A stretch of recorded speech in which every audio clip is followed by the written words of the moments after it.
Covid. Gostaria de não declinar, porque eu sou uma pessoa pública e vai tomar no... posso passar reservadamente. Não, só cidade. Brasília. Tu mora em Brasília, né? Militar da reserva. Já foi preso ou processado alguma vez? Pela justiça, não. É casado? Casado. Tem filhos? Sim, senhor. É verdadeira a acusação que lhe é feita? Não procede a acusação, Excelência. Tem algum motivo particular? Eu tô feliz pra caralho, por dentro. Não, senhor. Conhece as testemunhas já inquiridas? Tem alguma suspeição? Chega, tá tenso, tô tenso. Muitas delas, nada contra. Então, vamos às perguntas específicas. Eu tô tenso, caralho. Eu inicio aqui indagando o presidente Jair Bolsonaro. Eu vou fazer de forma cronológica. No dia 5 Rapaziada, vai dando like aí, por favor, que isso aqui é histórico. Isso é histórico. Que já foi várias vezes aqui citado, uma vez que outros réus do Núcleo 1 participaram. O ex-ministro da Justiça Anderson Torres, Paulo Sérgio Nogueira, o ex-ministro da Defesa. Próximo o Bozo tá da prisão. Também, o ex-ministro da Casa. Eu vou explicar isso daqui a pouco, tá bom, Mal? Eu explico, me cobra.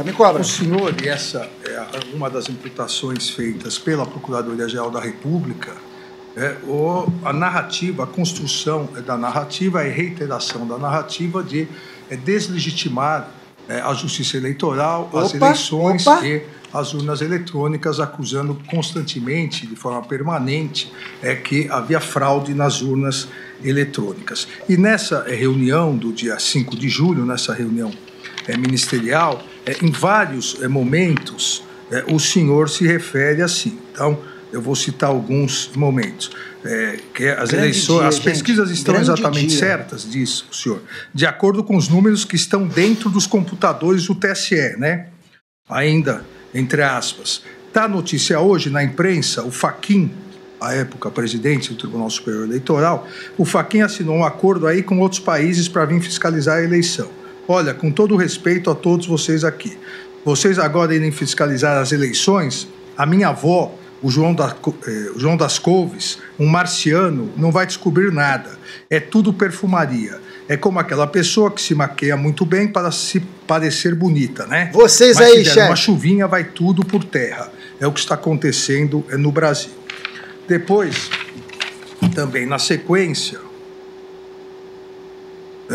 o senhor se referindo diretamente ao ex-ministro Paulo Sérgio diz, entre aspas, nós vamos esperar chegar 23, 24 para se fuder, depois perguntar por que eu não tomei providência lá atrás. E não é providência de força, não. Salve, Siqueirinha!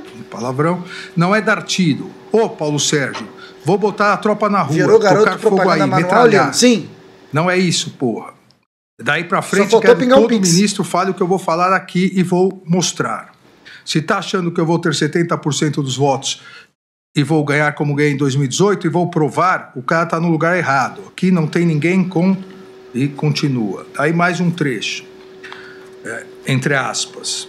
Porque os caras estão preparando tudo, pô, pro Lula ganhar no primeiro turno, na fraude. Vou mostrar como e por quê. Alguém acredita aqui em Fachin, Barroso, Alexandre de Moraes? Alguém acredita? Se acreditar, levanta o braço. Acredita que eles são pessoas isentas, estão preocupados em fazer justiça, seguir a Constituição? Aí, num outro trecho da reunião, também entre aspas, o nosso Supremo aqui é um poder à parte, é um super Supremo. Eles decidem tudo, fora, muitas vezes fora das quatro linhas. Não dá pra gente ganhar o jogo, né? Com o pessoal atirando tijolo da arquibancada em cima dos jogadores nossos. Com o juiz que toda hora dá impedimento quando a gente ataca. O cabeça de mesmo o cara sai driblando na área dele até fazer o gol, o juiz dá impedimento. Aí, na sequência, também... Eu não tenho, entre aspas, eu não tenho dúvida que está acontecendo. Não tenho prova de muita coisa, mas tenho dúvida. Não tenho prova. Não temos prova, tá ok? Não temos prova. Essas afirmações... Ele está macetando o Jair, só isso. Só isso ali. Fez nessa reunião, Na verdade, elas foram uma sequência de várias afirmações e várias entrevistas. Então, eu queria que o réu esclarecesse qual era concretamente o fundamento que o réu tinha para poder alegar fraudes, que havia fraudes nas eleições, fraude nas urnas eletrônicas, e que os ministros do TSE, citados nominalmente à época, os ministros do Supremo, que faziam parte do TSE, o ministro Barroso, o ministro Fachin e eu, estariam direcionando as eleições. Sim, senhor ministro. Primeiro, boa tarde, Vossa Excelência, senhor ministro Luiz Fux, senhor Paulo Gonet. Luiz Fux, ministro! 2 anos como vereador e 28 como parlamentar. Não foi essa a pergunta. A minha retórica não foi essa a pergunta. Sempre foi parecida com isso. Vamos lá. A questão da desconfiança, suspeição ou crítica às urnas não é algo privativo meu. Eu poderia citar vários nomes, citaria apenas alguns aqui. O senhor Flávio Alexandre Dino, passou em a ser 2012, automotiva na careca, o cheiro está se misturando com aroma de medo. 2010, calma, cachorro, calma! Para o governo do Maranhão. Ele diz, eu teria um vídeo, mas foi indeferido o pedido, mas no vídeo está o seguinte: hoje eu tive a oportunidade de ser vítima de um processo que precisa ser aprimorado, ser melhor auditado, que é o sistema das urnas eletrônicas. E depois, o senhor acredita que houve fraude? Houve várias modalidades. Palavra do senhor Flávio Dino. Flávio Dino, ele meteu-lhe culpa no Flávio Dino, sério mesmo? Sério mesmo? Ele vai tentar o terraplanismo até o final, senhoras e senhores. Ele vai tentar. Depois também, curiosamente, uma outra inserção no horário eleitoral gratuito do senhor Carlos Lupe. Por que curiosamente? Foi ele que entrou com uma ação no TSE pela minha inelegibilidade, por crítica às urnas eletrônicas. Ele falava em fraude. Mas numa das inserções, aproximadamente 30 segundos, tá sem voz? Que até hoje está no Facebook dele, ele termina dizendo o seguinte: Lúcifer, tu tá aqui ou tu tá tomando conta? Do voto, não há possibilidade de recontagem. Sem recontagem, a fraude impera. Repito a Vossa Excelência, até hoje isso está lá no Facebook. Vai morrer no depoimento. É o Lúcifer, cara, ele tá tomando conta. Eu batalhei muito na Câmara, desde 2012, pelo voto impresso. Consegui aprová-lo em 2015 para 2016. Valeu, a senhora Dilma Rousseff vetou, a proposta voltou para o Congresso. Só na Câmara nós derrubamos o veto, um voto do PT, inclusive. No Senado, algo parecido, também derrubamos o veto. Fiquei feliz que teríamos, em 2018, o voto impresso. Eu não lembro se eu pedi audiência ou o ministro Fux me convidou. Eu fui conversar com ele sobre essa questão. E ele mostrou para mim que 5% das sessões eleitorais do Brasil teria o voto impresso. Por que 5%? Porque não tinha recurso para mais coisa. E com o tempo ia chegar a 100%. Fiquei muito feliz, agradeci ao ministro Fux. Esse superchat amarelo e verde aí, bota outro superchat aí. Opa! E depois, por 8-3, o Supremo Tribunal Federal declarou Valeu, Messias, como sendo inconstitucional. Supremo. Porque a impressão do voto poderia ferir e ainda vem um a segurança das eleições. Bem, então tivemos o voto normal em 2018. A minha campanha 2018, algo atípico, com todo respeito. Nem eu esperava que me eleger presidente. Tendo em vista quem eu era. Eu era um parlamentar que não era parlamentar de partido, eu não tinha apoios políticos, mas acabei, então, como desde 2014, após o segundo turno das eleições, eu me lancei pelo Brasil falando que no Super Pop, filha da... Em 2018, acabei me elegendo sem antes passar por uma facada, quase me levou a óbito. Me permite estender um pouquinho mais essa questão. Não, aqui. Cala a boca! Cala a boca! Não tinha quem botar na presidência. Poucos nomes tinha para botar na presidência. Acabei montando o ministério e nós aqui, com pessoas competentes, sem o critério político partidário para botar as pessoas lá. Ele está fazendo campanha, Xandão. Ele está fazendo campanha. Parte da população como um ministério excepcional. Fizemos muita coisa. Lei da Liberdade Econômica, o PIX.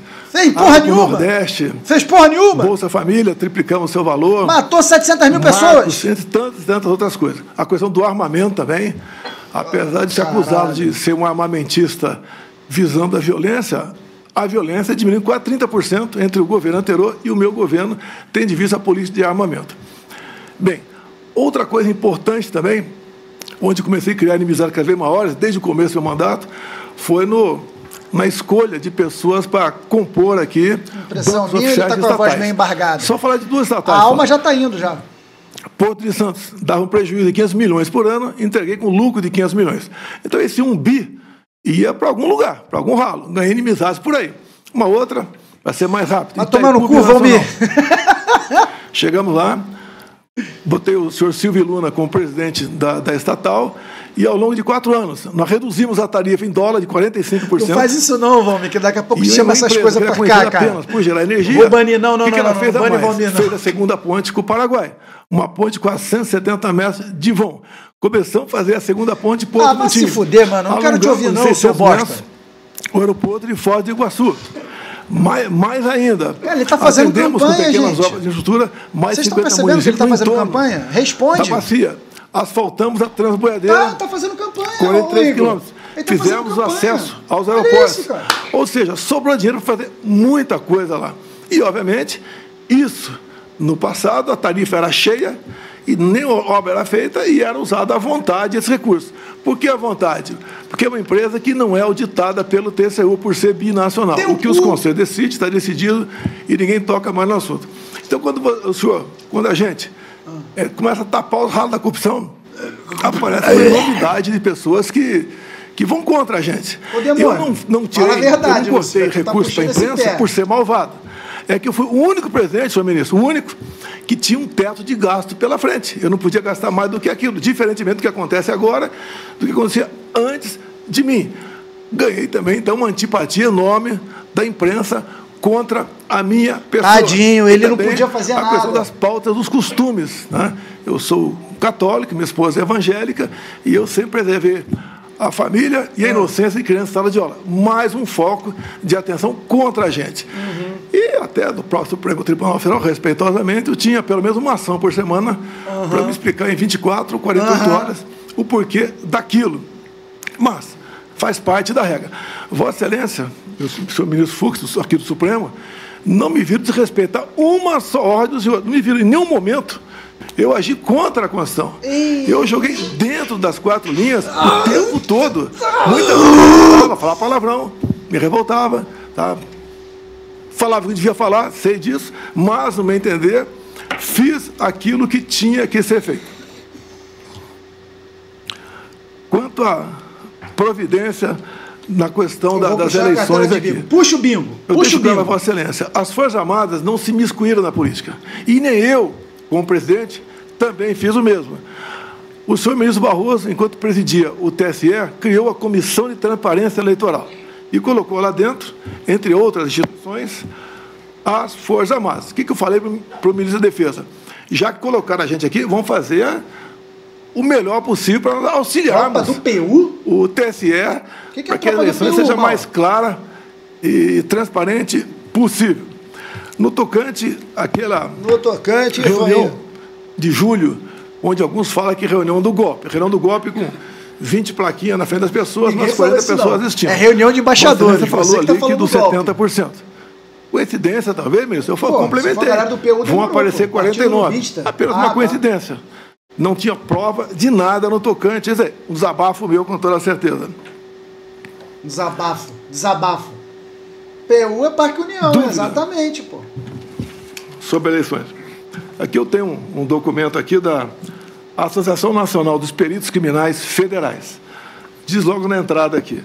As fragilidades das urnas eletrônicas sem o voto impresso. União, pô, mal, tá perdendo. O Parque União é bom demais. E mais na frente, também, a Associação Nacional dos Peritos Criminais diz: fraude sistêmica facilitada. Consenso científico. Todo sistema eletrônico / computacional possui vulnerabilidade. Cara, ele está falando, então, basicamente, ele está falando mentira na minha cara retórica me levava a falar dessa maneira. Essa reunião não era para ter sido gravada, algo reservado. Como em tudo quanto é local, você faz reunião reservada. Alguém gravou, do meu entender, de má fé. E ela tornou-se pública. Você não estaria explicando essa questão aqui agora. Não, demônio, essa foi a minha retórica, que eu usei muito enquanto deputado e depois como presidente, também buscando aí o voto impresso como uma forma a mais de termos mais uma barreira, né, para evitar qualquer possibilidade de se alterar o resultado das eleições. Daqui a pouco eu abro. Aí, acho que agora vai dar para abrir. Peraí. Gostaria de complementar aqui, sempre lembrando... Lembra o Marcelo D2 por algum motivo. Por que será? Ex-presidente Bolsonaro, que a resposta é livre e responde se quiser em virtude da possibilidade de direito ao silêncio. A questão da reunião, além da imputação de fraude, de problemas às urnas, também há o incentivo, e essa é a imputação feita pela Procuradoria-Geral da República, o incentivo à deslegitimação da Justiça Eleitoral. E eu leio um outro trecho aqui, com 1h, 13 minutos e 59 segundos pra cima. Reunião, onde o senhor disse, entre aspas, pessoal, perder uma eleição não tem problema nenhum. Nós não podemos perder a democracia numa eleição fraudada. Opa! Olha o Fachin. O cara não tem limite. E não vou falar que o Fachin está levando 30 milhões de dólares. Ministro Fachin, não vou falar isso aí. Leninista. O que o Barroso está levando, 30 milhões de dólares. Não vou falar isso aí. Que o Alexandre de Moraes está levando 50 milhões de dólares. Que isso? Não vou falar isso aí. Não vou levar para esse lado. Não tenho prova, pô. Mas algo esquisito está acontecendo. Esse cidadão que está aqui é um marxista, advogado do MST. O Alexandre de Moraes, vocês sabem qual é a vida pregressa dele. O Barroso, vocês também sabem. Quais eram os indícios que o senhor tinha que nós estaríamos levando 50 milhões, 30 milhões? Boa, Xandão, boa! Não tem indício nenhum, senhor ministro. Tanto é que era uma reunião para não ser gravada, um desabafo, uma retórica que eu usei. Se fosse outros 3 ocupando, teria falado a mesma coisa. Então, me desculpem, não tinha essa intenção de acusar de qualquer desvio de conduta dos senhores 3. Se eu puder complementar. Por favor. Por ocasião das eleições, agora propriamente dito, logo pouco avante isso aí. Acredito, senhor ministro, que foi um pouco disfuncional. Eu não pude, por exemplo, por decisão do TSE, fazer live do Alvorada. Eu tinha que ir na casa de um conhecido para fazer uma live. Eu não pude, por ocasião do horário eleitoral gratuito, uma conversa de imagem de 7 de setembro. Usar as imagens minhas na ONU. Usar imagem do Lula, candidato. Aborto. Lá, numa comunidade do Rio de Janeiro, usando o gorro do CPX. Puta que pariu, eu não podia usar imagens do enterro da rainha Elizabeth. Eu não podia, basicamente, fazer nada. Quase tudo era proibido. Houve decisão também que eu não podia baixar o preço do combustível, como se eu fosse baixar na canetada. Isso aí. Eu fui acusado de muita coisa, inclusive pedófilo durante esse período. Agora, o outro lado podia tudo, até me acusar de genocida. Então, tudo isso aconteceu. Que tu é o quê, seu desgraça? Quando usar as imagens do Lula ali, defendendo o aborto, Lula, de ditadores, isso predicou a minha campanha. Eu queria mostrar também a imagem dele em 2009, defendendo lá o Irã, enriquecer o urânio acima de 30% para fins pacíficos, segundo ele. Eu fui tolhido. O maior prejuízo que eu tive, no meu entender, foi não poder usar imagens do 7 de setembro. Com todo respeito, acredito que isso tudo pesou contra a gente. E no mais, né? 13 resoluções do TSE. Alexandre! Que tem que entrar pra cima dele, Alexandre! Pra valer, me segura! Prende ele, cachorro! Prende ele, cachorro! De março para trás, do ano das eleições, valeram, inclusive, uma editada entre o primeiro e o segundo turno. As partes direitas, todas derrubadas constantemente em nome da desinformação. Ou sobe uma ou desce uma. Essa desfuncionalidade, no meu entender, prejudicou bastante a minha campanha. Como já havia dito anteriormente, alguém manda soltar o cachorro, solta ele, Xandão. No interrogatório, não cabe contestação eu tô puto. Ao que diz. O cara tá soltando fake news na cara do juiz, mano. Mas é importante citar, e o senhor citou ele isso. Ele decorou bem o texto, é verdade. Que quando o senhor foi acusado de pedofilia, as imagens feitas e o diálogo, o Tribunal Superior Eleitoral imediatamente proibiu a utilização dessas imagens no debate que seria realizado domingo à noite. Vai tomando, Jair. Proibiu isso sendo provocado domingo às 2h da tarde. Aqui vamos para um outro Janonismo ponto, cultural, hein? senhor presidente. A live do dia 29/7/2021 já foi assunto aqui no interrogatório de Anderson Gustavo Torres. Na live, da mesma forma, volta a questão de fraude. As urnas volta a questão da acusação ao TSE, e a partir disso, para eu não me tornar repetitivo, a partir disso surge uma questão, e eu acho que o senhor gostaria até de esclarecer, surge uma questão de um inquérito aberto por determinação da ministra Rosa para apurar fatos no TSE, e que o senhor sempre repetiu algo que não correspondia ao objeto do inquérito, como se aquele inquérito estivesse sendo escondido porque aquilo mostraria fraude nas urnas eletrônicas. O inquérito, até a pedido da defesa do senhor e da defesa do réu Walter Souza Braga Neto, já está, inclusive, nos autos. Então, se o senhor quiser esclarecer esse ponto que surge na live, e a partir da live continua durante todo o segundo semestre de 2021 e durante todo o período de 2022 até as eleições. Sim, senhor. Na semana seguinte ao segundo turno de 2018, foi instalado um inquérito, 1361, para apurar inconsistências, fragilidade do sistema eleitoral. Ele vai insistir. O inquérito começou a voar, a andar bastante rápido. Numa das primeiras páginas, o diretor de TI do TSE, seu José Janino... Aí, Vitor, é contigo mesmo, hein? Chora não, viado. E foi a primeira pergunta feita para ele sobre a atuação dos hackers lá dentro. E ele responde que eles estiveram de abril até o final do segundo turno dentro dos computadores do TSE. Obviamente, a entrada era por TRS, outros, mas foi a resposta do diretor de TI, José Janino, que estiveram lá dentro. A segunda resposta que o Jorge Janino respondeu a um questionamento é que eles haviam capturado as senhas de um ministro, posso falar o nome dele? Por favor. Sérgio Banhos, e 5 diretores outros. Sérgio Banhos? Além do hack que está lá dentro, ele teve que sequestrar a senha de um ministro e 5 diretores. E a terceira pergunta foi respondida meses depois, não para o senhor José Janino, mas para o outro servidor. Mas lá atrás foi pedido ao senhor José Janino os logs, que podiam ser entregues no dia seguinte.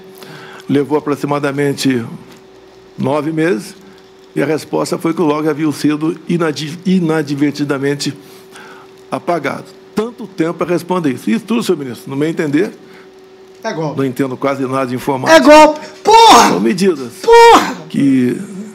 Eu não entendo nada, mas eu acho que é golpe. O que poderia até ser fake news contra o sistema eleitoral brasileiro. Essas respostas sendo mais rápidas e precisas, como esse inquérito está aberto até hoje, poderia dirimir essas dúvidas. Esse inquérito 1361 está em aberto até hoje, está em São Paulo, e Vossa Excelência, eu acho que foi após aquela live minha, que era um inquérito ostensivo, Vossa Excelência classificou como confidencial. Então aí ficou realmente uma preocupação grande da nossa parte.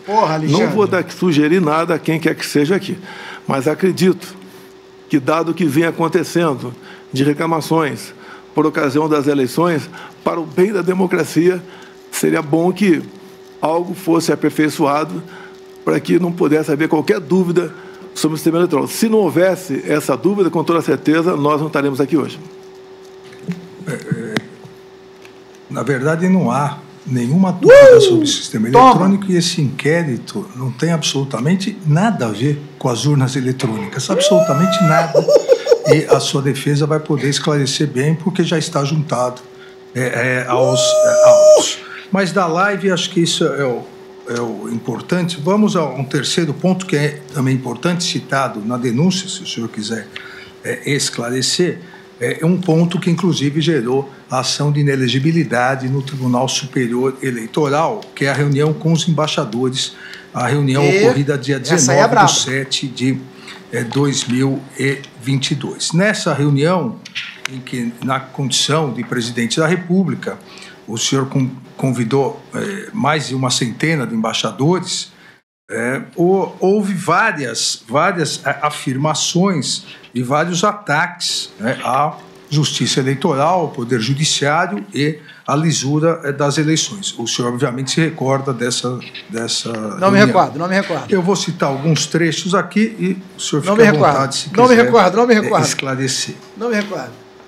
Volta essa questão do inquérito, que, como eu disse, o inquérito não tem absolutamente nenhuma ligação com as urnas. O inquérito foi um hacker que ingressou e pegou banco de dados de servidores e o senhor diz, entre aspas, teria muita coisa a falar aqui, mas eu quero me basear exclusivamente em isso para os embaixadores, em um inquérito da Polícia Federal que foi aberto após o segundo turno das eleições de 2018, tá? Onde um hacker falou que tinha havido fraude por ocasião das eleições. Falou que ele tinha invadido o grupo dele, o TSE, o Tribunal Superior Eleitoral. E, obviamente, quando se fala em manipulação de números após as eleições, quem manipula é quem ganhou. Aí também uma outra questão sobre isso. Tudo começa nessa denúncia que foi de conhecimento do Tribunal Superior Eleitoral, onde o hacker diz claramente que ele teve acesso a tudo dentro do TSE. Disse mais, obteve acesso aos milhares de códigos-fonte, que teve acesso à senha de um ministro, bem como de outras autoridades. O cara teve código-fonte do site, do e-mail do TSE. Ele conseguiu. E, obviamente, a senhora ministra do TSE, na época, que também é do Supremo Tribunal Federal, Rosa Weber, fez com que o inquérito fosse instalado aqui, nas palavras do senhor. Cara, milhares de códigos-fontes. Uma outra de quem? Da onde? Questão. A Polícia Federal pediu os lotes celular da geladeira? Ser entregues no mesmo dia ou no dia seguinte, mas 7 meses depois, segundo o documento comigo, o TSE informou que os logs haviam sido apagados. O que o senhor acabou de dizer, o senhor disse isso aos embaixadores. É uma coisa, também entre aspas, é uma coisa que, com todo respeito, eu sou o presidente da República do Brasil e fico envergonhado de falar isso. O que é comum, né, acontecer em alguns países do mundo é o chefe do executivo conspirar para conseguir uma reeleição. Estamos fazendo exatamente o contrário, porque temos pela frente 3 meses até as eleições. Também volta ao inquérito. Eu tive acesso a esse inquérito um ano passado, divulguei. É um inquérito que não tem qualquer classificação sigilosa e, ao divulgar, o ministro Alexandre de Moraes abre um inquérito para me investigar sobre vazamento. E ainda, o que nós temos aqui no Brasil é que, quando se fala em eleições, elas têm que ser totalmente transparentes, coisa que não aconteceu em 2018. Volta a dizer sobre as eleições. Não poderíamos ter tido eleições em 2020 sem apuração total do que aconteceu. O sistema é completamente vulnerável, segundo o próprio TSE, e, obviamente, a conclusão da Polícia Federal. Ainda mantém a acusação de fraude ao sistema eleitoral perante os embaixadores, dizendo: não era um sistema confiável porque ele é inauditável. É impossível fazer uma auditoria em eleições aqui no Brasil. Vocês entenderam o que ele fez? Aí coloca a questão do ministro Fachin, presidente, a suspeição. Deixo claro, isso para os embaixadores, eu repito, deixo claro quando se fala em ministro Fachin, ele foi o responsável por tornar Lula inelegível. Marxista, leninista. Poderia citar outros trechos, um trecho que também não é verdadeiro. O senhor disse: não é o Tribunal Superior Eleitoral quem conta os votos, é uma empresa terceirizada. Eu acho que nem precisava continuar essa explanação aqui.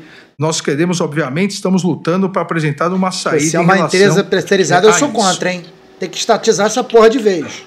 Ainda mais grave ainda, perante representantes de outros países, eu teria dezenas e dezenas de vídeos para passar para os senhores por ocasião das eleições de 2018, onde o eleitor ia votar e simplesmente não conseguia votar. Ou quando ele apertava o número 1 e depois de apertar o número 7, aparecia o 3 e o voto ia para o outro candidato. O contrário, ninguém reclamou. Temos quase 100 vídeos de pessoas reclamando que foram votar em mim e, na verdade, o voto foi para outra pessoa. Nenhum vídeo de alguém que foi votar no outro candidato e, porventura, apareceu meu nome. Culpa do Fernando Henrique Cardoso. Nessa reunião, o sociólogo da reunião, inclusive, com a apresentação de... Não era propriamente PowerPoint, era a apresentação de documentos no telão. A galera votando 17 para vereador, fraude, né, nas urnas eletrônicas e parcialidade da Justiça Eleitoral. Maconheiro, FHC? Foi exatamente isso. que o senhor Não, fez? presidente. Lino, muda o título da live. A senhora Dilma Rousseff reuniu-se com embaixadores. O assunto foi outro, mas ela se reuniu com embaixadores, que é uma política privativa do chefe do Executivo. 2 meses antes dessa minha tá de sacanagem? reunião com embaixadores, o senhor ministro Fachin também se reuniu com embaixadores. E a ênfase foi que, então logo o TSE concluísse a apuração, os respectivos chefes de Estado deveriam, então, reconhecer o ganhador. Essa é a norma, é a regra. Só que me causou surpresa. Daí eu convidei os embaixadores para mostrar o inquérito 1361. E com todo respeito, mesmo que seja um outro foco, um inquérito, tá?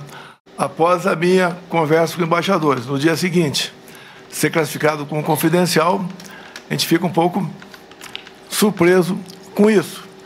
E, obviamente, não foi de agora, não foi enquanto do então presidente Jair Bolsonaro.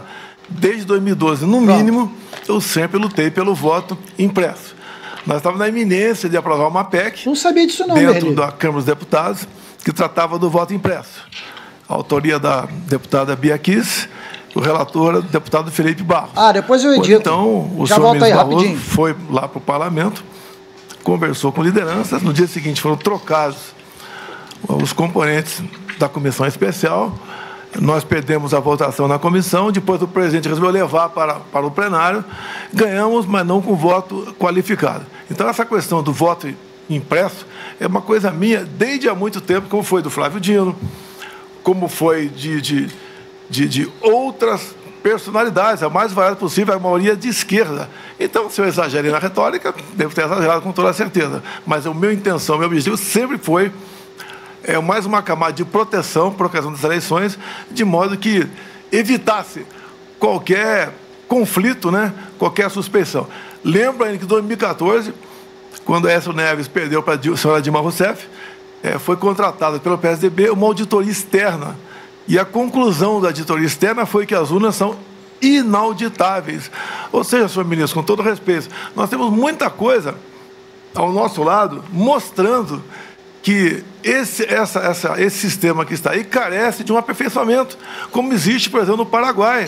No Paraguai, a eleição, no meu entender, ideal, o papel da urna, como passou a existir nas últimas eleições, até na Venezuela, que foi permitido lá notar que algo de anormal estava acontecendo. Nós não podemos esperar que aconteça isso no Brasil para tomar mito! É um mito! Aqui, eu estou baseado, as minhas críticas, eu posso ter exagerado na forma, na entonação, mas na Associação Nacional dos Peritos Criminais Federais, não sou eu que, da minha cabeça, se bem que acredito, com todo respeito, pela imunidade parlamentar, pelo fato do parlamentar ele poder usar das palavras, voto, à vontade, eu poderia lá atrás, como sempre falei isso aí, talvez esse vício eu tenha trazido para o Poder Executivo. E repito mais uma vez aqui, são dos peritos, né? Mais uma vez, fraude sistêmica facilitada. Turma, se vocês me permitirem, estou comendo aqui, tá? Todo o sistema eletrônico computacional mas estou aqui com vocês. Possui vulnerabilidade. Ah, se fuder, Jair? A intenção minha não é desacreditar, sempre sim. Foi alertar para aprovar. Hoje o clima está tão esquisito, até dentro do parlamento, que quando se busca uma assinatura para uma PEC do voto impresso, o parlamentar tem medo de assinar a PEC. Tanto é também, senhor ministro, talvez você esteja sabendo, o projeto de reforma eleitoral está no Senado Federal já na reta final. Jacaré. E lá tem um artigo que diz que todo aquele que duvidar, como eu duvidei aqui, do sistema eleitoral, pena 7 anos de reclusão. Eu acho que isso não é democracia, não é o que nós queremos. Nós queremos, com toda certeza, Vossa Excelência quer e acredita no sistema. Eu também quero comer o livro. Tudo bem, a opinião do senhor, a minha opinião por lá de cá também. Nós devemos buscar aí maneira de evitar que isso aconteça. Repito, se tivéssemos um voto semelhante do Paraguai, ou das urnas agora da Venezuela, nenhum de nós estaria nesse momento. Ué, defendendo a Venezuela? Está perante defendendo a Venezuela? Agradeço a resposta.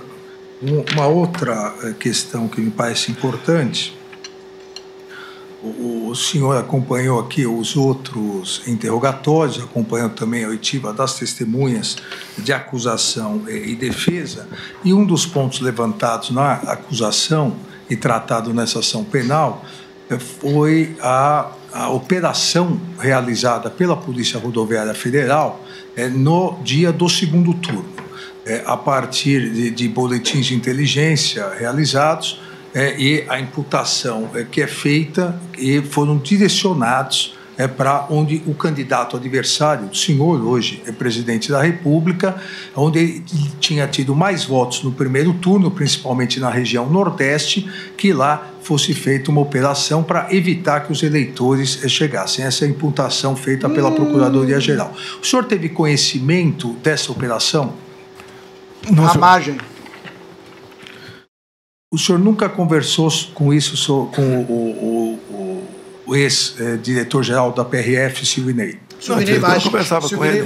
Não, sobre isso. O que eu fiquei sabendo sobre isso, após o ocorrido, é que nenhum eleitor deixou de votar nessas regiões, é o que eu fiquei sabendo depois. Uma outra questão importante, o senhor já tocou votar, nesse assunto, mas acho que é bom esclarecer alguns pontos. A Comissão das Forças Armadas, que participou durante o período eleitoral, sobre a interlocução que era feita no Tribunal Superior Eleitoral, tanto na presidência do ministro Fachin, de fevereiro a agosto, quanto na minha presidência, era por meio do ministro, então o ministro Paulo Sérgio Nogueira de Oliveira. Senta na mesa. Ele foi o responsável por, digamos assim, coordenar essa comissão e levar o relatório final, as conclusões dessa comissão. O senhor mantinha contato com eles, o ministro da Defesa, sobre essa comissão? As Forças Armadas entraram na Comissão de Transparência Eleitoral. Eu era o chefe supremo das Forças Armadas. O que eu pedia sempre para o ministro da Defesa é fazer um relatório mais imparcial possível. E que se não houvesse, e só colocasse ali o que não tivesse qualquer sombra de dúvida. O relatório saiu, se eu não me engano, dia 11 de novembro. Não tinha prazo para entregá-lo. Eu acho que ele entregou no momento certo, e com o seu arrazoado, que atendeu, no meu entender, a todos nós. Tem dois momentos que são importantes para esclarecer, se o senhor quiser se manifestar sobre eles. O primeiro é o momento em que o então ministro da Defesa, o general Paulo Sérgio, ele comunica ao TSE e pede uma reunião para entregar essa conclusão que teria sido já realizada pela comissão. E desmarca logo após, semanas, na verdade, isso seria uma terça-feira logo após o primeiro turno, e aí só depois do dia 9, 10 de novembro foi entregue. O senhor ficou sabendo disso? O senhor pressionou ele para que ele revisse essas conclusões? O meu relacionamento com qualquer ministro nunca foi sob pressão ou sobre autoritarismo. Em especial, posso dizer até os chefes militares, aí incluídos os comandantes, era uma relação bastante fraternal entre nós. Jamais eu pressionei, seja o ministro que for. E também, obviamente, nesse grupo aqui, o ministro Paulo Sérgio, o nosso ministro da Defesa. Se não puder trocar o diretor, vai trocar o chefe do diretor. Se não puder trocar o chefe do diretor, vai trocar o ministro. E o relatório dele contou com o meu acordo. Mas o senhor chegou a conversar com ele logo após o primeiro turno, pedindo para que ele aguardasse o segundo turno para enviar o relatório que já estaria pronto? Não me lembro de ter agido dessa maneira, mas devia ter uma norma. Se tivesse que apresentar logo ao primeiro turno, escrito em algum lugar, ele teria apresentado. Eu acho que não existia isso lá no documento que criou a Comissão de Transparência Eleitoral. E a segunda questão importante a esclarecer sobre esse tópico, após a apresentação do relatório, das conclusões da Comissão das Forças Armadas, o Tribunal Superior Eleitoral emitiu uma nota em relação a essas conclusões. E houve uma espécie de réplica do Ministério da Defesa, dizendo que, apesar de ter entregue aquele relatório que não apontava nenhuma fraude, nenhuma vulnerabilidade, não poderia dizer que isso não poderia vir a ocorrer. O senhor chegou a conversar com o então Ministro da Defesa para que ele soltasse essa nota? Eu tomei conhecimento disso, teve minha aquiescência. Agora, como diz aqui no relatório aqui da Associação Nacional de Peritos Criminais, né? Foda-se, todo o sistema eletrônico possui vulnerabilidades. O que não é vulnerável hoje pode ser amanhã.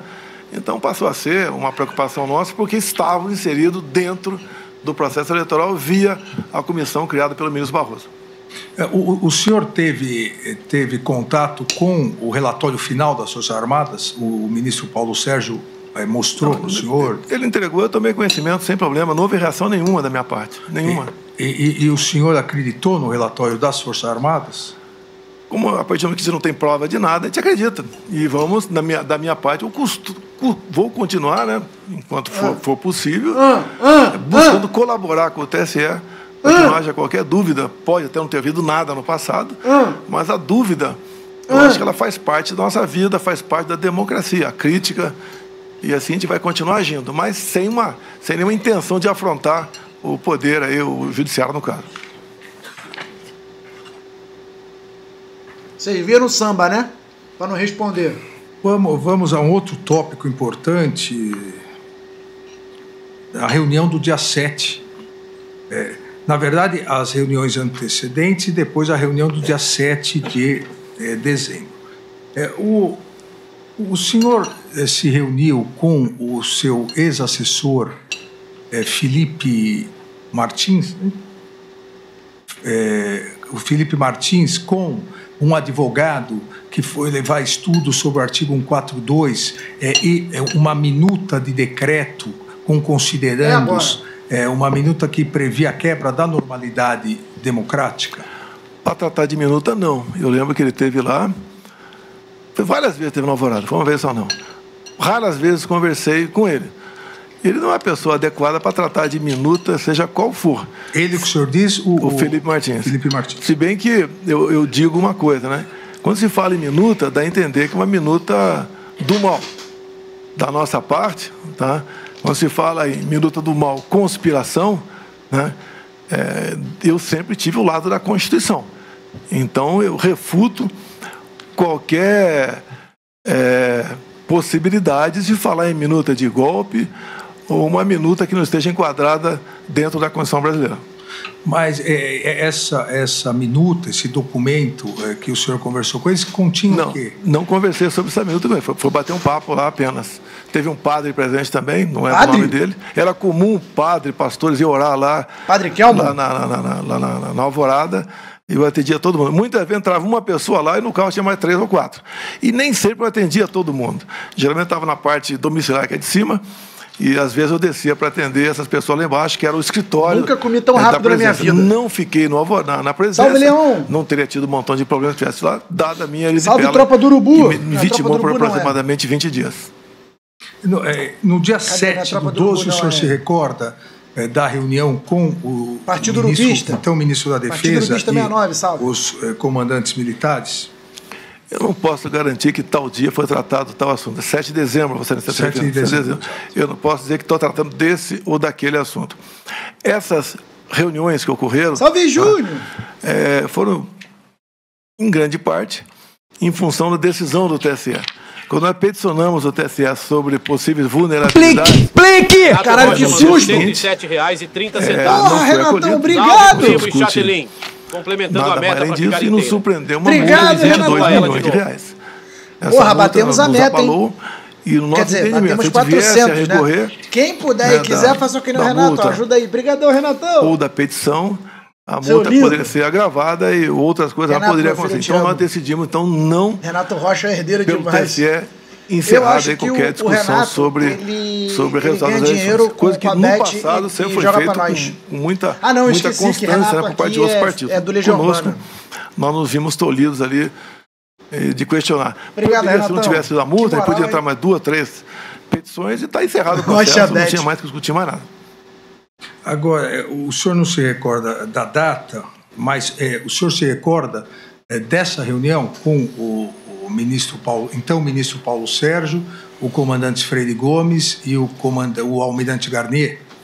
Olha, o que foi conversado nessas poucas reuniões, calma aí. E teve reunião para tratar de outros assuntos. Satanás. Por exemplo, tratamos de GLO. Presta atenção, porque isso aqui é sério. Os caminhoneiros estavam parando na iminência de parar sobre o que poderia acontecer com aquela multidão em frente aos quartéis. Então, teve assunto, teve reunião para tratar Renato, você é exclusivamente desse assunto. Conforme falou o General Freire Gomes, talvez foi nessa reunião, nós estudamos possibilidades outras dentro da Constituição. Ou seja, jamais saindo das 4 linhas. Como o próprio comandante Paulo Sérgio falou, dentro que das tinha que ter muito cuidado na questão jurídica, porque não podíamos fazer nada fora disso. Obviamente, a gente sabia disso. Em poucas reuniões, abandonamos qualquer possibilidade de uma ação constitucional. Abandonamos e enfrentamos aí o ocaso do nosso governo. O réu colaborador, Mauro Cid, diz que ele estava presente na reunião com o senhor, com o assessor Felipe Martins e, como o senhor lembrou também, numa das reuniões, um padre estava presente. Cara, que padre? Tinha um padre. Nessa reunião foi-lhe apresentado uma minuta, um documento com vários considerandos e algumas previsões, e o senhor teria, entre aspas, nos termos utilizados pelo réu colaborador, o senhor teria enxugado essa minuta, esse documento, tendo feito algumas alterações. O senhor fez isso? Se recorda disso? O senhor fez Eu queria ter acesso a essa minuta. A minuta está nos autos. Mas não tem um cabeçalho e nem um fecho. Deve ter os considerandos ali apenas. Tá? Isso foi colocado numa tela de televisão e mostrado de forma rápida ali. Mas ele falou que não teve acesso à minuta. Já começou sem força, de modo que nada foi à frente. A ideia que alguns levantavam seria um estado de sítio, por exemplo. Até ouvi o ministro Fux questionando o coronel Cid aqui, se foi assinado ou não. Estado de sítio, né, como reza a nossa Constituição. Primeiro, o senhor tem que ter um fato, obviamente, né? E depois foi tu, Grego, que teve acesso? Da Defesa. Porque não é possível. E da República. Coisa que quem não enviou? Foi tu, Grego, que enviou então, a minuta para ele? Porra. Que foi dado o início é a convocação dos conselhos. Quem compõe esses conselhos? O presidente da Câmara, o presidente do Senado, o líder da maioria na Câmara e no Senado, o líder da maioria, indicados pela a cariação já teve ou não teve? Não teve a cariação. Foi convocado não teve a cariação. Para participar de uma possível início de uma proposta de sítio. E vamos supor que tivesse sido convocado. O presidente encaminharia uma mensagem para o Congresso pedindo autorização para assinar um decreto. Então não existe essa possibilidade que era o presidente assinar um decreto. Tu que revisou, Merli? Porque descobrimos quem foi. De força não queria, outro queria. Não existe. Descobrimos quem foi. O que existiu na prática foi... Como nós fomos impedidos alguns de criticam, recorrer, mas eu entendo. Queria um sítio em Guapimirim. De uma penalidade mais alta do que ocorrida. A carinhação. Se não me engano, 23 de novembro, nós buscamos uma alternativa na Constituição e achamos que não procedia e foi encerrado. Agora, em função disso, apesar dessas reuniões, mas se você está mal, talvez aqui, imagina todas as demais serem reservadas, ministro da Defesa e 2 ou 3 comandantes, as ilações, o que estava tentando tratar lá dentro, corria solto. Então a gente lamenta as ilações, mas em nenhum momento eu, ministro da Defesa ou os comandantes de força, sequer pensamos em fazer algo ao arrepio da lei ou arrepio da nossa Constituição. Mas foi o Grego que tentou. Eu entendi a sua resposta, mas eu gostaria de saber, até porque no dia 26 de março, agora, desse ano, 2025, após o recebimento da denúncia do Núcleo 1, inclusive contra o senhor deu uma entrevista coletiva, e na entrevista coletiva o senhor disse que teve acesso a essa minuta, a esse documento, esse documento. Então, eu gostaria, se for possível, desse esclarecimento. Chegou uma minuta... Está mentindo, Jair! Um esboço, como o senhor queira chamar, por parte do assessor Felipe Martins, o senhor teria enxugado, alterado alguma coisa? Chamou de mentiroso! Nessa reunião do dia 7, mostrado ao comandante, ao almirante Garnier, ao ministro Paulo Sérgio e ao comandante Freire Gomes? Não procede o enxugamento, né? Tinha os considerandos. Tanto as informações que eu tenho que não tenho na fotografia do telefone do Coronel Cid, não tem o cabeçalho, nem o fecho. Eu conheço muito bem o Filho Martins. Se ele tivesse participado de qualquer coisa, eu saberia precisar ter qualquer contato com ele. Não procede. Eu vi agora há pouco. Não é uma carta, não é um bilhete escrito, porque não tem escrito Rio. Não tem escrito Rio de Janeiro, dia tal. Talvez tenha sido um coronel, citou o nome dele, que tenha passado aquela matéria lá. Então eu quero isentar aqui, por questão de consciência, o Filho Martins. Só o advogado do o Anderson Torres é o Dr. Novak, do Almirante Garnier é o Dr. Demóstenes. Eu me equivoquei, Dr. Demóstenes do Garnier, me desculpa. Mas, tirando aqui o Felipe Martins desse momento, mas nessa reunião o senhor mostrou ao comandante Freire Gomes algum documento, como ele disse. Foi passado na tela. Foi passado na tela. Olha o Heleno dormindo no fundo. Ali. Calma, cachorro. Não havia, da nossa parte, uma gana de procurar, mesmo sendo, vamos supor que viéssemos encontrar remotamente algo na Constituição, não existia essa vontade. O sentimento de todo mundo é que não tínhamos mais nada que fazer. Se tivesse ser feito alguma coisa, seria lá atrás, via Congresso Nacional. Não foi feito, então tínhamos que entubar o resultado das eleições e poder ter uma consciência. Por que não passou a faixa? Eu não ia me submeter à maior vaia da história do Brasil. Pode concordar comigo. Tu é um covarde! Tu é um covarde! Eu sei que o senhor ia perguntar. Mas seria uma explicação. Porque alguns dizem que muita coisa aconteceu porque eu não passei a faixa. Não passei porque não me submeter. Porque você é um covarde. Passa a faixa para esse atual mandatário que está aí. O comandante, Chore na comandante minha. do Exército, Freire Gomes, disse que em determinado momento ele quase chorou, ele disse não vou passar a faixa, eu não vou passar a faixa, eu não vou passar a faixa. E depois, quando reperguntado por mim em juízo, ele disse que em determinado momento se fosse o contrário, o Lula passaria a faixa. A dizer real, Valmir. Se as medidas de exceção fossem tomadas, ele teria, primeiro que o Exército jamais iria aderir e ele teria que tomar providências. Isso ocorreu? Agora, nem tomar providência, também entender é internar quem tivesse com uma intenção dessa natureza. As Forças Armadas, missão legal dada é missão cumprida. Missão ilegal não é cumprida. Agora, em nenhum momento, como vi depois nos autos, alguém me ameaçou de prisão se prosseguisse naquela missão. Até eu repito aqui, o meu tratamento, não só com o Ministro da Defesa, com todos os comandantes de força, era semelhante de companheiro de turma da academia. Nessa reunião ainda, e o senhor acompanhou hoje o interrogatório do Almirante Garnier, nessa reunião, ou em algum outro momento, o Almirante Garnier colocou as tropas da Marinha à sua disposição? Em hipótese alguma. Não? Não existe isso.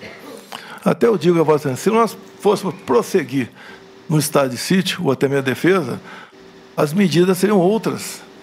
Na ponta da linha é que teriam outras instituições envolvidas. Agora, não tinha clima, não tinha oportunidade, não tínhamos uma base minimamente sólida para fazer qualquer coisa. Jesus, não, cara. Só foi conversado esses outros hipóteses constitucionais, tendo de vista o TSE ter fechado as portas para a gente com aquela multa lá. Sério, pô. Espero que um dia, Vossa Excelência, possa reconsiderar aquela multa e volte para o partido. Está fazendo muita falta para a gente, aqueles 22 milhões de reais. Transitou em julgado, porque o plenário do TSE confirmou. Toma! Não que o senhor, ou alguém que expôs, como o senhor disse, expôs um telão, ou esses considerandos, havia previsão de prisão de autoridades? Só tinha considerandos lá, então não se fala em o que tem na cabeça e lá no fundo, tinha apenas considerandos. Então, o senhor nunca teve contato com uma minuta, um documento ou um esboço que previa a prisão de autoridades e intervenção na Justiça Eleitoral? Falar contra autoridades, isso aí... Não, prisão contra autoridades. Falar contra autoridades, sugerir prisão, isso aí, na nossa reunião não está previsto isso. Tem certeza? Não está previsto. Tem certeza? Intervenção da Justiça Eleitoral com a criação de uma comissão eleitoral. Tem certeza? O que estava previsto, repito a Vossa Excelência, eu gostaria de ter acesso ao documento para discuti-lo. Se eu não estou tendo acesso, eu não tenho como discuti-lo. Porque as conversas eram bastante informais. Não era algo proposto aqui, vamos decidir, nada disso aconteceu. Era conversa informal, ver se existia alguma hipótese de um dispositivo constitucional para nós atingirmos aqui um objetivo que não tínhamos atingido. Olha que hipótese, olha que hipótese, filha da puta. Logo na primeira, segunda reunião. O senhor teve conhecimento da reunião ocorrida no dia 14/12, convocada pelo então ministro da Defesa, general Paulo Sérgio, em que ele convocou os 3 comandantes das forças e apresentou também um documento? O senhor teve contato, o senhor teve conhecimento disso? Olha, o senhor da Defesa tinha liberdade para conduzir o seu ministério. Vai botar no cu do ministro, hein? Qualquer que ele, porventura, fosse fazer, não tinha que dar conhecimento a mim, a não ser que tivesse uma repercussão outra, né? Eu desconheço que ele tenha dado informações para mim dessa reunião do dia 14. Então, o senhor não ficou sabendo dessa reunião, nem do que foi tratado nessa reunião? É o pior presidente que a gente já teve, né, cara? Não sabia de nada, não fazia nada. Era questão eleitoral. A vida continuava no Brasil. Eu assinei mais de 10 decretos, vários projetos de lei. Tivemos problemas com os caminhoneiros. Uma das vezes eu conversei, não sei qual foi, chefe militar, foi ministro da Defesa, porque eu fiz um vídeo pedindo a desmobilização dos caminhoneiros. Se não me engano, foi dia 1º ou 2 de novembro. Se eu quisesse tumultuar o Brasil, é só virar as costas. Tínhamos quase 1000 pontos de paralisação pelo Brasil. Tá fazendo campanha. Ele tá meio ofegante, tá? Fiz o vídeo. Tá. Gostaria de passar aqui. Porque o cachorro do Supremo tá ali na canela dele, assim, ó. Um passo em falso é uma mordida. Tivemos sucesso. Aí ele tá nervoso. Alguns que não saíram, daí foi conversar. O presidente que não sabe, militar, o cara trocou 4 ministros da saúde porque eles não seguiram a cartilha. Porque às vezes o militar liberdade ministerial quer era chegar essa. De uma certa forma e a opinião é diferente. Então conversamos sobre essa possibilidade. Mas graças a Deus, esse movimento dos caminhoneiros que abalou muito o governo Temer lá atrás, até na questão econômica, e eu falei nesse meu vídeo, né? A gente não pode parar o Brasil porque as consequências nefastas da economia serão horríveis para todos nós brasileiros. E o nosso método de agir nunca foi o que o outro lado sempre fazia. Nós aqui nunca invadimos patrimônio público, os 4 anos do meu governo. É isso. Nós não prejudicamos o direito de dirigir. Responde a pergunta. Nossas manifestações na Paulista, em Copacabana, outros locais, não teve uma lata de lixo virada, só vai na delegacia, não tem o boletim de ocorrência de um só telefone furtado ou roubado, ou seja, nós somos diferentes. Então, essa dos caminhoneiros, apesar de eles estarem ali manifestando uma insatisfação, não seria dessa forma que nós aí buscaríamos atingir o nosso objetivo. Eu sempre defendi qualquer manifestação pacífica, seguindo a norma, a regulamentação, as leis, avisando as autoridades. E daí, as nossas manifestações, até uma vez o ministro Fux estava no Supremo, estava preocupado com o 7 de setembro, eu falei, fica tranquilo, nosso pessoal não tem esse problema. Mas imbrochável, tinha um batalhão lá embaixo, lá na garagem, da presidência da República. Né? Satanás fez um acordo com o Valmir, hein? Fodeu, Valmir, agora tu vai ficar rico. 4 anos foi ministro Alexandre Moraes, você não viu uma só ação provocada por mim que desagou num local num outro rio que nós não achamos que fosse não o ideal. Então fizemos a coisa certa, sempre cumprindo a Constituição, com respeito, com tranquilidade, com Deus no coração, com a bandeira do Brasil, e fizemos a nossa Jacaré! Por isso, uma aceitação grande, né? Acredito eu. Sai, Alexandre de Moraes! Eu faço pelo Nordeste, pretendo na quinta, sexta, sábado, estar no Rio Grande do Norte, visitando aí uns 8 municípios. Se me permitir, logicamente, eu posso mandar uma imagem para o senhor aqui. O senhor vai ser preso! Vai visitar porra nenhuma! Eu declino, sim, senhor. Toma! Fazer uma brincadeira? O senhor que sabe. Estaria seus advogados antes. Eu gostaria de convidá-lo para ser meu vice em 26. É isso aí. Eu declino novamente. Meu ministro, desculpa aqui. Então, dizer a Vossa Excelência que o meu comportamento, minha mãe de ser, tivemos alguns contatos, conversei com Vossa Excelência em dezembro de 22. Vai tomar no... Tive no Supremo Tribunal Federal, depois das eleições, o senhor estava presente lá com mais 7, 8 ministros, está o Paulo Guedes com a gente. Acredito que o senhor não tem pode acreditar. E que mundo você está vivendo? Eu sempre procurei transmitir a verdade acima de tudo. Golpe de Estado, né? Que você vai chegar lá, tá chegando lá. Caralho! Golpe de Estado não são meia dúzia de pessoas. 2 ou 3 generais e meia dúzia de coronéis. Só pode ver.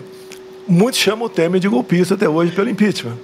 A questão de 64, que a esquerda chama de golpe.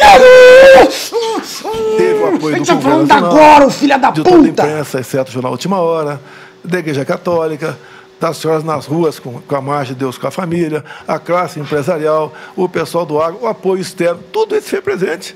Falar em golpe de Estado, dessa forma como se tratou aqui, o que aconteceu, em especial depois do meu governo, quando estava fora do Brasil. Graças a Deus estava fora do Brasil. Graças a Deus, né? Sem qualquer participação minha, ama sem qualquer liderança, sem forças armadas, sem armas. Puxa, Satanás! Sem um núcleo financeiro, sem nada, isso não é golpe. Isso não é golpe. Até o Jornal do Estado de São Paulo fez um editorial há poucos meses atrás, que falou que o PT, sem lembra quando ele imitou um paciente com falta de ar? Da defesa da democracia, lembra? Não tinha o que apresentar junto à população. E a gente vê que a gente está no caminho certo, né? O embate político é diferente do embate de Vossa Excelência com os colegas no tribunal. Para nós não é a canela que é o limite, né? Às vezes é do pescoço para baixo. Mas muitas pessoas fazem isso até pensando que está certo, bem intencionado. O que nós buscamos dessa forma aqui? Isso, Jesus? É um norte, é uma direção comum. E eu busquei fazer isso o tempo todo no meu governo. Nunca fugi das 4 linhas da Constituição. Golpe, eu fico até às vezes arrepiado quando se fala que 8 de janeiro foi um golpe. Aquelas 1.500 pessoas, pobres coitados, 1.500 que até foi levantado por uns que me antecederam agora há pouco aqui, 100 ônibus, né, chegaram na região do setor militar urbano na madrugada de domingo. E o pessoal foi embora logo depois da baderna. E sobrou para quem estava acampado aqui. Quem realmente fez, foi embora. Agora, aquilo não é golpe. Não foi encontrada uma arma de fogo junto àquelas pessoas. O próprio Lula, no dia anterior, que é uma pessoa bastante, coração muito grande, ele foi para Araraquara para ver aí uma erosão de uma chuva que tinha ocorrido dia 29 de dezembro. Ele estava fora de Brasília. Outras coisas mais aconteceram, acho que não é o caso de comentar aqui. E a gente... Sério? Só tem uma coisa a afirmar a Vossa Excelência. Da minha parte, por parte de comandantes militares, outros estados do meu lado, nunca se falou em golpe. Golpe é uma coisa abominável. O golpe até seria fácil começar. O after day, que é simplesmente imprevisível e danoso para todo mundo. O Brasil não poderia passar por uma experiência dessa. E não foi sequer cogitado essa hipótese de golpe no meu governo.